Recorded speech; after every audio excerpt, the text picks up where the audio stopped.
we're going to start by actually showing you the interface. Here is just a vertical home screen view. This is what you see when you log in.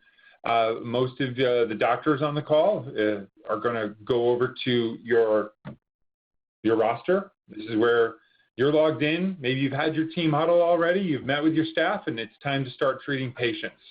So we're going to click on our pre-prepared patient, which is ready to go. This interface should look familiar. So the first thing that I'll go over is this top portion here, where you can see where I'm highlighting. Before we had one simple line, ICD-9, and not too terribly complex. We've added a second.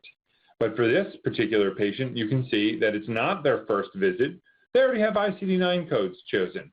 I can mouse over them and see if they're favorites. They've got 4 different codes, chosen. I can mouse over them and see what they are.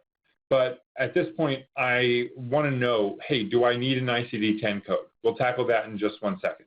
Let's assume I know I need an ICD-10 code, and I'm going to start treating this patient, and I need to know before I bill it out, before I actually finish it, that I need to include ICD-10 notes. There are 2 places where you can choose ICD-10 codes.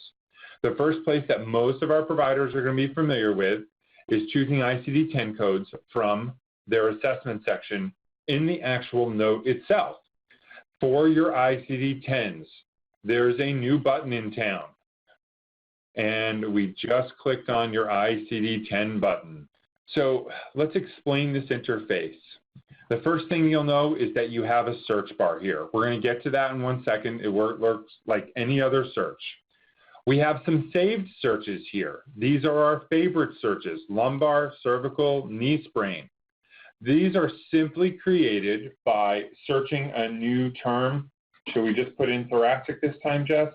Sounds good.